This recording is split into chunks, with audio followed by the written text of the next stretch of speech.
Hello guys, welcome back to my channel Nisa Blogger and welcome back to my another video, exciting video। तो आज है Tuesday. जैसे कि ये Bengali लोग मतलब हम लोगों का न्यू ईयर स्टार्ट हो गया, तो पहला बोईशाख यानी कि पहला मंथ है बोईशाख, जिसे हिंदी में बैसाख महीना कहते हैं। तो इस मंथ में हम लोगों का एक पूजा होता है जिसे माँ मंगल चंडी का पूजा होता है, जिसे माँ मंगल चंडी व्रत कहते हैं। तो मैं आज वही व्रत की हूँ। तो सुबह उठ के व्रत मतलब पूजा वगैरह की। तो इस व्रत को कैसे किया जाता है वही मैं आज वीडियो में शेयर करूँगी। तो चलिए देख लेते हैं ये व्रत कैसे करते हैं। और ये व्रत आजकल सभी करते हैं, जैसे मतलब बेंगोली हो या बिहारी हो या मतलब जिसको भी मन चाहे वो करते हैं, क्योंकि कहा जाता है कि ये व्रत करने से आपकी मनोकामनाएं पूरी होती है। आप जो सच्चे मन से अगर ये व्रत करते हैं तो ज़रूर आपकी बात माँ सुनती है। तो ये माँ मंगल चंडी एक्चुअली माँ दुर्गा का ही एक स्वरूप है। तो आप माँ दुर्गा का मूर्ति या तस्वीर में भी ये पूजा कर सकते हैं, या माँ काली का भी आपके पास तस्वीर हो या मूर्ति हो उसमें भी आप ये पूजा कर सकते हैं। ये माँ का ही और एक स्वरूप है, तो जिसका मतलब जिनका नाम पड़ गया है माँ मंगल चंडी। माँ मंगल चंडी सबका मंगल करे। तो चलिए देख लेते हैं पूजा कैसे किया जाता है। तो ऐसे सुबह उठ के मैं तैयार हो गई, आलता सिंदूर लगा के साड़ी पहन के ऐसे तैयार हो गई। इसके बाद फिर मैं पूजा करने बैठी, तो सारे भगवान जी को भी मतलब ठीक कर रही थी पूजा घर में। उसके बाद ही पूजा कर रही थी। तो वो ऐसे फ़ोटो वगैरह है मेरे पास भगवान जी का, तो फ़ोटोज़ को ऐसे साफ़ करके उसमें टीका लगा रही थी। तो मेरे हाथ में अभी बजरंगबली जी का फ़ोटो है, तो मैं उनको सिंदूर लगा रही थी ऐसे। तो ऐसे इस तरीके से पूजा करते हैं। तो जब भी आप दिया जलाए मंदिर में, तो दिया के नीचे हमेशा अक्षत यानी चावल और आपका पास जो फूल हो वो ज़रूर डालें, क्योंकि दिया को ऐसे नहीं बारा जाता है। तो उसके नीचे हमेशा दे, उसके बाद ही आप दिया को स्थापन करें। तो ऐसे करने से अच्छा होता है और हर दिन भी आप कर सकते हैं। और माँ मंगल चंडी जी को जहाँ पे मैं बैठाऊँगी वहाँ पे भी थोड़ा चावल और ऐसे फूल दे दूँगी, उसके बाद ही उनका फ़ोटो स्थापन करूँगी। तो ये है मेरी माँ मंगल चंडी जी। तो अभी मैं देखो हाथ में गणेश जी का, क्योंकि सबसे पहले गणेश जी का पूजा किया जाता है, तो इसीलिए मैं सबसे पहले गणेश जी को पूजा कर रही हूँ। ऐसे हाथ में लेके गणेश वंदना कर रही थी।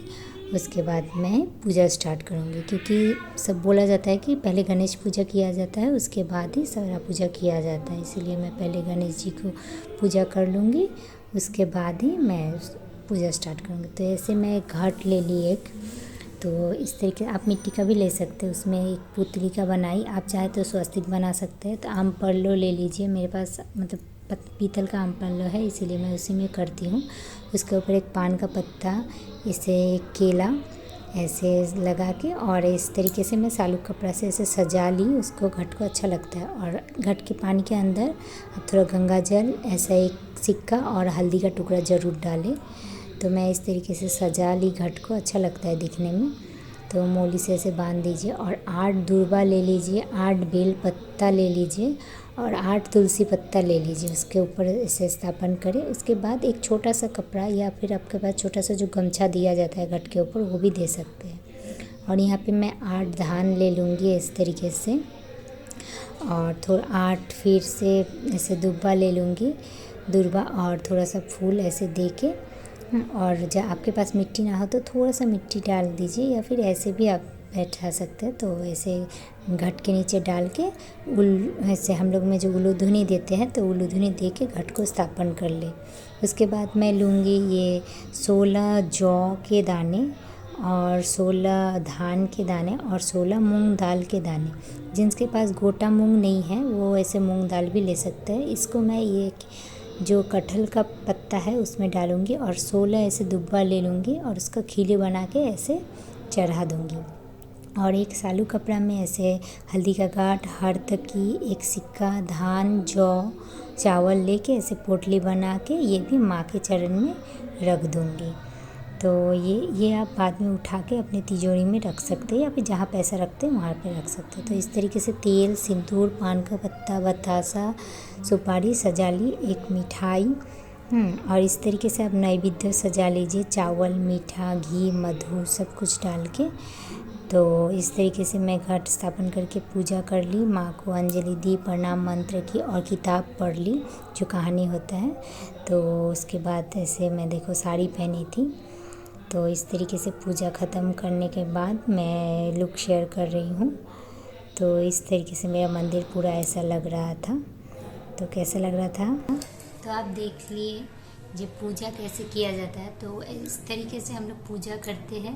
पूजा करने के बाद ही पानी वगैरह पीते हैं, पानी पीते हैं, उसके बाद चाय पी सकते हैं। और सारा दिन जिसको पॉसिबल है तो सारा दिन कुछ ना खाकर एक बार में ही शाम के वक्त पूजा आरती करके फिर कुछ खाए, फल आहार करे तो वही अच्छा होता है।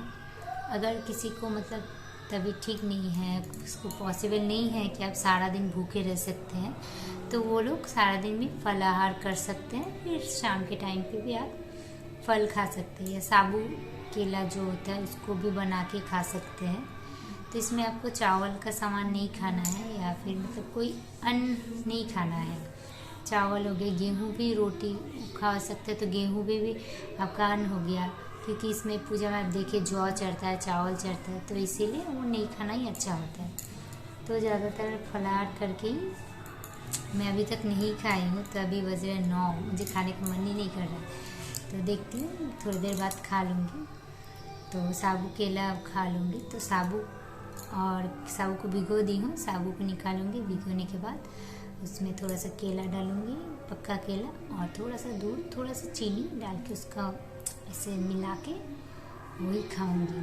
थोड़ा सा खाऊंगी क्योंकि खाने का मन ही नहीं करता। मैं पशुपति व्रत जब करती थी तब भी मुझे खाने का मन नहीं करता। शाम को पूजा करके आके मैं चाय थोड़ा सा पी लेती थी, उसके बाद बैठी रहती थी। सब कोई बोलते रहता था अरे खा लो कुछ खा लो, लेकिन मन ही नहीं करता है मुझे खाने का, पता नहीं क्यों। और लगता भी नहीं है कि मैंने कुछ व्रत किया है या नहीं।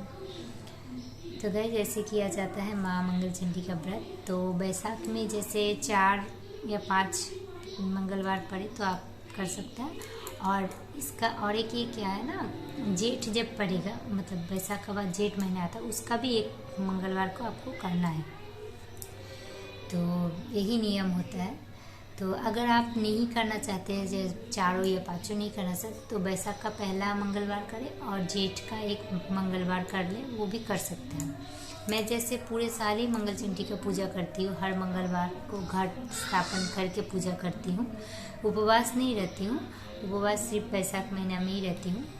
तो इसीलिए तो हर मंगलवार को भी आप कर सकते हैं पूजा, लेकिन उपवास ना रहे, ऐसे वेज खा ले, बस नॉन वेज ना खाए, वेज खाए, लहसुन प्याज भी नहीं खाना होता है। तो हर मंगलवार को भी कर सकते हैं। और बैसाख और जेठ में आप एक मंगलवार भी कर सकते हैं। तो और मन चाहे तो पूरे बैसाख भी कर सकते हैं और जेठ का एक मंगलवार कर सकते हैं। तो इस तरीके से आप लोग पूजा कर सकते हैं। तो कैसा लगा पूजा विधि, सबका अलग अलग नियम होता है, तो मैं इस नियम से करती हूँ। तो आप लोगों को कैसा लगा मेरा पूजा करने का तरीका ज़रूर कमेंट करके बताइएगा। और मैं चाहती थी कि किसी को हेल्प मिले, जो ये पूजा आप घर पे अपने खुद कर सकते, क्योंकि मैं मतलब बहुत सारी यूट्यूबर है, मतलब जैसे आप लोग पहचानते होंगे देवलीना जी को, जो मतलब माँ सीता बनी थी। उन्होंने एक बात बोली, मुझे बहुत अच्छा लगा उनका ये बात, कि आप जब पूजा करते हो, आप किसी पंडित जी को बुला के पूजा करवाते हो, तो आपका मतलब सारा ये उनके पास चला जाता है। हम लोग को तो पॉसिबल नहीं है जो हम लोग हर पूजा बिना पंडित जी का करें, ऐसा तो पॉसिबल नहीं है।